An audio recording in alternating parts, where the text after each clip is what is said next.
हमने पिछले सेशन में बात करी थी डिजिटल मार्केटिंग के बारे में। अगर हमको डिजिटल मार्केटिंग आती है तो हम किसी रिमोट एरिया में भी बैठ करके पूरे वर्ल्ड को कैप्चर कर सकते हैं। अब कैसे करना है उसको आज डिस्कस करते हैं। जिस भी एरिया में आप रहते हो, हर एरिया के अपना कुछ ना कुछ प्रोडक्ट्स होते हैं जो उस एरिया के फेमस होते हैं, या that area is known for some particular products, जिसकी क्वालिटी वहां पे बहुत अच्छी होती है और जो वहां पर सस्ते में बनता है, फिर पूरे इंडिया में डिस्ट्रीब्यूट होता है। ऐसे होता है हर एरिया में? नहीं होता है। जैसे फॉर एग्जांपल आप में से कितने यूपी से हैं? यूपी में एक जगह है खुर्जा, सुना है इसके बारे में आपने? खुर्जा का क्या फेमस है? पॉटरी। पॉटरी पता है ना क्या होती है? गमले होते हैं, ये होता है, वो होता है पॉटरी प्रोडक्ट्स, प्लेट, ये वो व्हाटएवर, है ना। सेरेमिक भी बोलते हैं उसको शायद। तो पॉटरी की वहां पर बहुत सारी इंडस्ट्रीज है, बहुत सारी फैक्ट्रीज है। वहां पर जो चीज 100 रुपए की मिलती है, वो अगर आप यहां पर जाकर के थोड़ा सर्वे करोगे, दिल्ली में, बॉम्बे में, ऐसी जगहों पे, तो वहां पर वो 500 रुपए से 1000 रुपए, 2-2000 रुपए तक की मिलती है। इतना डिफरेंस है। तो अगर आप वहीं पर रह करके, उसी एरिया में रह करके, ऐसे गुजरात में कुछ एरियाज है जहां की मान लो साड़ी फेमस है, कहीं का कुछ फेमस है, कहीं का कुछ फेमस है, कुछ ऐसा जिसको आप पूरे वर्ल्ड में एक्सपोर्ट कर सको, मतलब पूरे वर्ल्ड को टारगेट कर सको। चलो वर्ल्ड को भी अभी हटा देते हैं शुरू के लिए, इंडिया से आप शुरू कर सको। तो अगर आपको डिजिटल मार्केटिंग आती है तो ये कितना मुश्किल है आपके लिए, अगर एक्चुअल में आती है तो। और मैं यहां पे डिजिटल मार्केटिंग के साथ एक चीज और ऐड कर देता हूं, अगर एक्चुअल में आप सीरियस हो बिजनेस को लेकर के, तो आइडियाज इंपॉर्टेंट नहीं है, प्रोडक्ट बनाना इंपॉर्टेंट नहीं है, मार्केटिंग सीखना ज्यादा इंपॉर्टेंट है। आपने कुछ आइडिया भी बड़ा कमाल का आपके माइंड में आ गया, या आपने कहीं से सुन लिया, या मेरा ही कोई आइडिया सुन लिया और सुन करके उसको करने लग गए, लेकिन मार्केटिंग की एबीसीडी भी नहीं पता है, फेल हो जाओगे। तो marketing is more important than manufacturing. और इनफैक्ट आपको मजेदार बात बताता हूं, अगर आज की डेट में आप कोई भी प्रोडक्ट खरीदोगे, कैसा भी प्रोडक्ट, उसमें ध्यान से आप पैकेजिंग में पढ़ोगे ना, तो उसमें क्लियर लिखा होता है manufactured by and marketed bye. Even the biggest of brands वो भी यही कर रहे हैं, वो खुद नहीं बनाते हैं। ऐसा लगता है हमको कि वो खुद बना रहे हैं, खुद नहीं बना रहे, कोई और बना रहा है, वो मार्केटिंग कर रहे हैं। छोटे से छोटा ब्रांड, बड़े से बड़ा ब्रांड, सब यही कर रहे हैं आज की डेट में। तो अब इसको थोड़ा ध्यान से समझते हैं कि अगर मार्केटिंग सीखनी है तो आप क्या करें। एक बुक है फिलिप कोटलर की, marketing management by Philip Kotler. इतनी मोटी बुक है, पढ़ने में कुछ दिन लगेंगे, लेकिन अगर आप एक्चुअल में सीरियस हो बिजनेस को लेकर के, पढ़ दो एक बार। मेरा एक बार में समझ ही नहीं आया। हाँ, वो एक बार में समझ नहीं आएगी, 2 बार पढ़ो, 3 बार पढ़ो, 4 बार पढ़ो। पढ़ने में कुछ जा तो नहीं रहा है ना। और किस लिए पढ़ रहे हो? कोई एग्जाम देना है जाकर के, कहीं से नंबर आएंगे, या कोई आपको नंबर देने वाला है? किस लिए?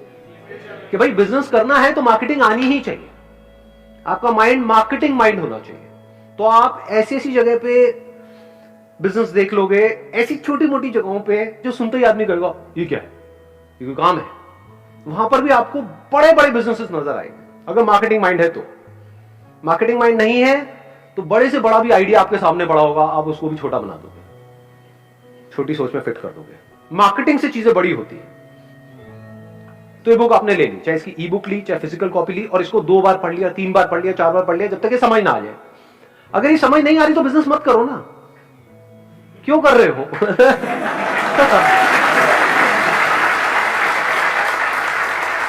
अब 2 बार पढ़ो, 3 बार पढ़ो, 4 बार पढ़ो, जब समझ आ जाए, मान लो 1 महीना लगा इस प्रोसेस में, तब सोचो बिजनेस करने का। अब कहो कि हाँ यार मेरे को फंडे तो समझ आ गए, फंडामेंटल्स मतलब थ्योरी समझ आ गई है बिजनेस की, अब प्रैक्टिकली करना है।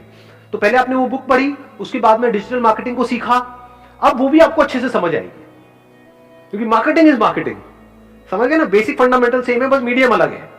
सो अब आपने क्या किया, आपने कहा कि मेरे एरिया का क्या यहां पर ऐसी चीज है जो फेमस है, प्लस सस्ता है, प्लस इसकी ऑल ओवर इंडिया में डिमांड है। ऐसा भी ना हो कि आपके एरिया में कोई चीज बनती है खाने पीने की, लेकिन और जगह पे उसमें किसी का कोई इंटरेस्ट ही नहीं है, या फिर अगर वो बनती भी है तो वो बनते ही 2 घंटे पे खराब हो जाती है। अब आप कहोगे मैं इसको पूरे इंडिया में करूंगा, तो तब तक तो भाई काम हो जाएगा। तो आपको क्या करना है, ऐसा कोई प्रोडक्ट ढूंढना है जिसको आप भेज भी सको। अब पॉटरी में क्या प्रॉब्लम आने वाली है, जैसे ही आप उसको कुरियर करोगे, there is a strong possibility वो टूटेगा। तो आपको यहां पे इस बिजनेस में सबसे पहले क्या फिगर आउट करना है, पैकेजिंग। साड़ी में ये प्रॉब्लम नहीं है, सूट में, लहंगे में, इन सब चीजों में ये प्रॉब्लम नहीं है, बट इसमें तो है ना। तो पैकेजिंग को आपको फिगर आउट करना है, और वो फिगर आउट करना कोई बहुत बड़ी बात नहीं है, उसमें दिमाग दौड़ाना है कि कैसे मैं थर्मोकोल लगा करके ये वो इतना मोटा लगाता हूं। तो उसमें थोड़ा एक्सपेरिमेंट करके भी देख सकते हो। कुछ पैक किया, यहां से किसी को, अपने किसी रिलेटिव को कुरियर किया, जैसे मान लो वहीं पे रहते हो, यूपी में मेरठ में या वहाँ पे कहीं भी आप रहते हो, तो वहाँ से आपने कहीं किसी को कोरियर किया, फिर पूछा फोन करके, दिल्ली में, बॉम्बे में आपके रिलेटिव्स रहते होंगे, इसको क्या बोलते हैं, R&D, मतलब रिसर्च एंड डेवलपमेंट, समझ गए। आपने अलग अलग तरह की पैकिंग करके भेजा, उसमें नंबर लिख दिया 1 2 3, आपने पूछा अच्छा कौन सा सबसे बेस्ट कंडीशन में आया है, कौन सा टूट गया है, तो आपने जब ये R&D कर लिया, अब आपको कॉन्फिडेंस आ गया है कि मैं इस तरीके से भेज सकता हूं। अब आप क्या कर सकते हो, एक वेबसाइट बना सकते हो, क्योंकि डिजिटल मार्केटिंग आती है आपको।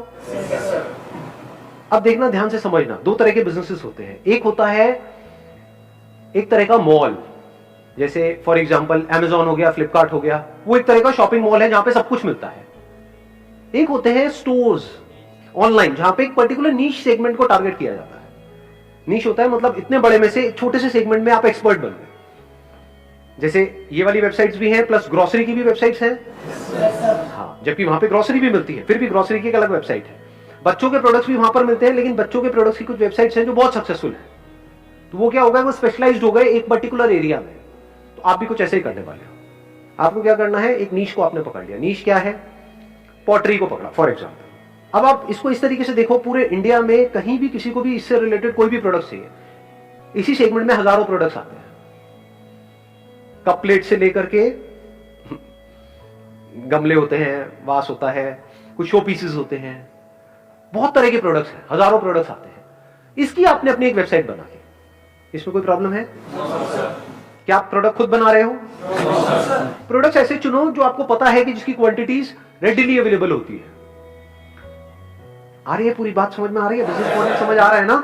हाँ, ऐसा कोई प्रोडक्ट मत पकड़ लेना कि जो आपको अभी तो मिल जाए, लेकिन मान लो उसके 100 ऑर्डर आ गए, अब वो प्रोडक्ट है ही नहीं, अब आप शिप ना कर पाओ। तो ऐसे प्रोडक्ट्स होने चाहिए जो आपको पता हो कि सबसे ज्यादा जो चलने वाली आइटम्स है, जो आपको पता है पिछले कई सालों से बन रही है और आगे भी बनती रहेगी, वो आप पहले ही उससे रिटेलर से पूछ लेना। अभी बहुत बड़े लेवल के टाइप के बारे में मत सोचो, मतलब you don't need to go directly to the manufacturer, क्योंकि वो सबसे पहले आपसे ये पूछेगा आपने किया क्या है, आप हो कौन, समझ गए।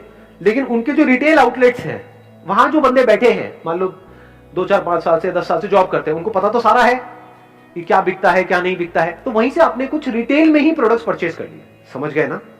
कितने की इन्वेस्टमेंट हो गई आपकी? मान लो 10,000 रुपए की। अब आपको चाहिए एक ई कॉमर्स स्टोर, वो कहां से बनेगा? ई कॉमर्स वेबसाइट चाहिए, शॉपिफाई। किसने बोला ये? Let's give a big hand for him जी।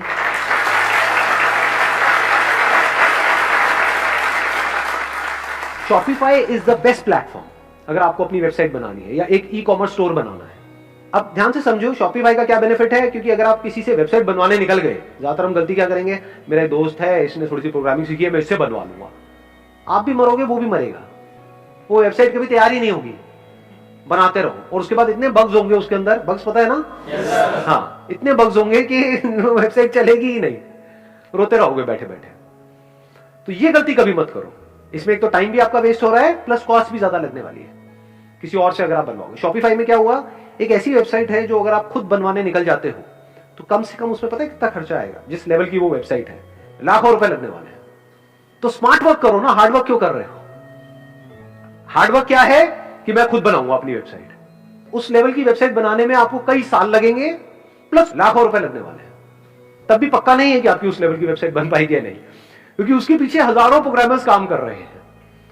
उनका जो प्लेटफॉर्म है उसके पीछे हजारों लोग काम कर रहे हैं। वो वेबसाइट आपको कितने में मिल जाती है? शॉपिफाई का स्टार्टिंग प्लान क्या है? $29 पर मंथ, मतलब कितने का हो गया? 2,000 रुपए महीना हो गया। 2,000 रुपए महीने में अपने खुद के डोमेन के नाम से एक ई कॉमर्स स्टोर आपका बन गया है। आप ये कह लो 2,000 रुपए महीने में आपका एक स्टोर खुल गया है।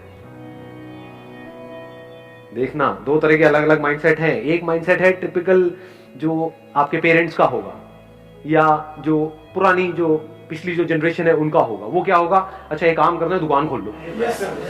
कहना आसान है बट करने में कितने पैसे लगते हैं? लाखों रुपए चाहिए।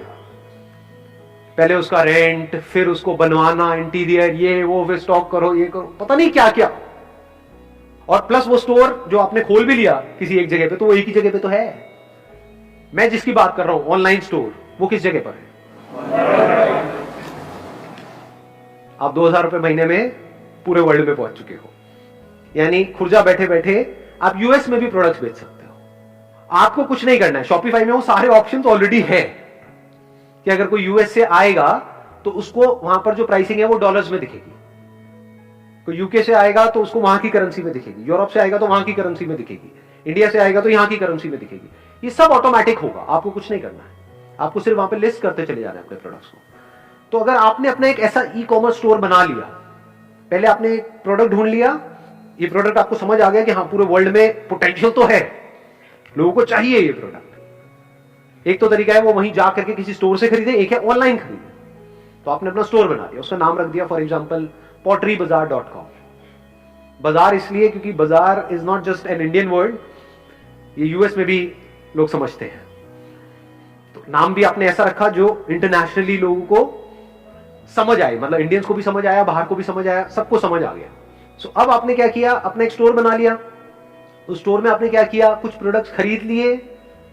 एक तरीके से वो आपके पास में बेसिक स्टॉक हो गया कि अगर एकदम से एक प्रोडक्ट का ऑर्डर आ गया तो वो तो आपके पास ही पड़ा है, वो आपने एज इट इज दे दिया।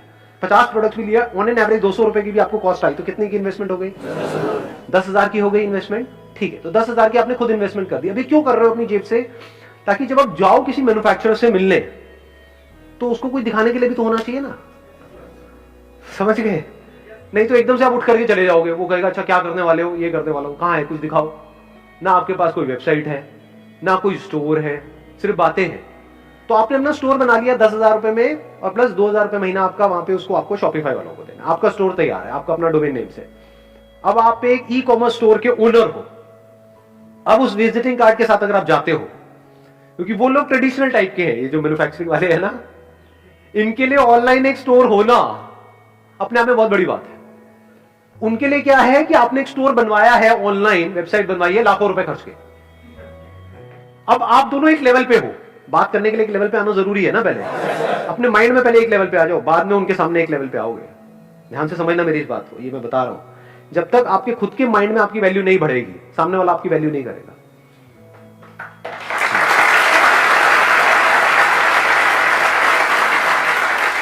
आप कौन हो? आप फाउंडर एंड सीईओ हो पॉटरी बाजार के।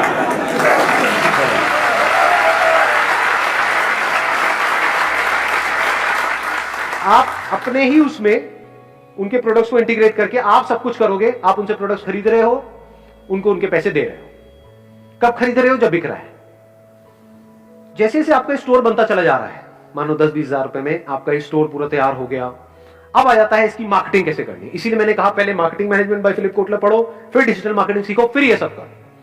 जब बेसिक कॉन्फिडेंस आ जाए कि हाँ मैं मार्केट कर लूंगा, कि कैसे ऐड करनी है अब इस वेबसाइट की, कैसे यहां पे लोग आएंगे, कैसे खरीदेंगे, क्या होगा, वो पूरा आपने पहले ही स्टडी कर लिया है।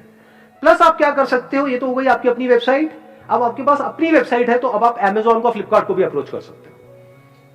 क्योंकि आज की डेट में क्या हो गया है, लाखों लोग हो गए हैं जो वहां पे अपने प्रोडक्ट्स बेच रहे हैं इन ई कॉमर्स प्लेटफॉर्म्स पे। आप में से भी बहुत सारे ऐसा काम कर रहे होंगे। कितने कर रहे हैं? Amazon देख रहे हो, यहां पर भी इतने लोग बैठे हैं, तो बहुत लोग ऑलरेडी कर रहे हैं। तो पहले शुरू में क्या हुआ था, कोई भी आता था तो वो उसको अलाउ कर देते थे। आज उनके भी अपने नॉर्म्स स्ट्रिक्ट होते चले जा रहे हैं। अब वो हर किसी को नहीं लेते हैं। But if you have your own e commerce store, अब अगर आप इन लोगों को अप्रोच करते हो, Amazon को, फ्लिपकार्ट को, तो अब आप एक लेवल पे हो, तो वो भी आपको सीरियसली लेंगे। बिना किसी ऑनलाइन स्टोर के आप वैसे ही उनसे बात करते हो तो वो आपको ऐसे देखेंगे कि हाँ ठीक है, हमको हजारों लाखों लोग अप्रोच कर रहे हैं, आप भी उसी में से एक हो। बट अगर आपके पास में कुछ है, कुछ इंटरेस्टिंग, तो वो आपको सीरियसली लेंगे।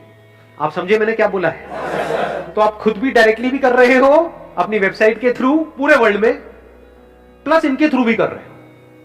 प्लस अगर विजन और बड़ी है तो ebay.com को भी आप अप्रोच कर सकते हो।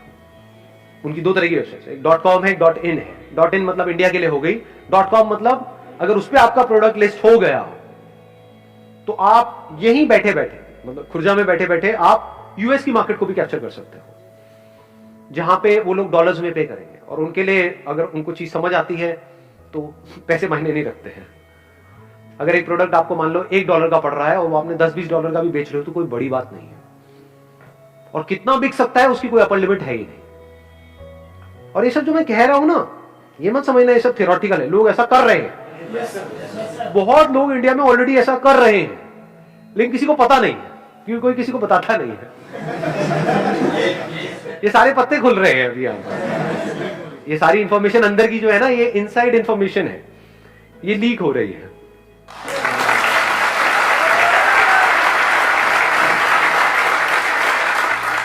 अब ये बिजनेस मॉडल समझ आ गया है?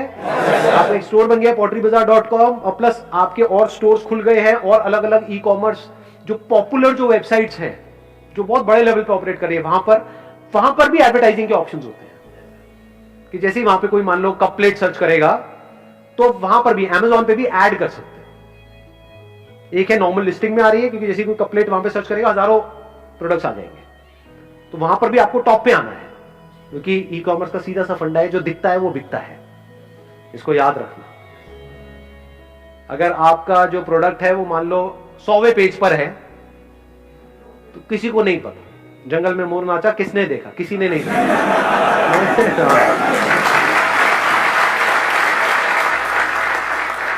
तो यहां पर आपको डिजिटल मार्केटिंग काम आने वाली है क्योंकि ज्यादातर लोग क्या करते हैं अपना स्टोर तो खोल देते हैं, फिर किसी ना किसी को हायर करते हैं अपनी मार्केटिंग करने में। अब जिसको हायर करेंगे वो और भी 20 बंदों का काम कर रहा है, तो वो ज्यादा एफर्ट लगाएगा या आप खुद करोगे तो ज्यादा एफर्ट लगाओगे। समझ गए ना स्ट्रेंथ? इसीलिए मैंने शुरू कहां से किया था, मार्केटिंग, डिजिटल मार्केटिंग, और फिर अब आप इस पूरे डिजिटल वर्ल्ड को कैप्चर करते चले जा रहे हैं। यहां पर लोग ऑलरेडी इस बिजनेस मॉडल के थ्रू कितना कमा रहे हैं, कुछ आइडिया है? महीने का कितना कमा रहे हैं? लाखों और करोड़ों। मैं कमाई की बात कर रहा हूं, सेल की बात नहीं कर रहा हूं। लोग ये जो बिजनेस मॉडल मैंने आपको बताया है इसके थ्रू लाखों करोड़ों रुपए ऐसा नहीं कमा सकते हैं, हजारों लोग ऑलरेडी कमा रहे हैं। और पूरे वर्ल्ड की बात करूं तो लाखों लोग महीने के लाखों रुपए इसके थ्रू कमा रहे हैं। तो किसी का दिमाग बंद होगा तो वो क्या कहेगा, मुश्किल है। दिमाग खुला होगा तो वो क्या कहेगा, अरे जब लाखों कर सकते तो मैं नहीं कर सकता क्या, मैं इतना क्या गुजरा हूं।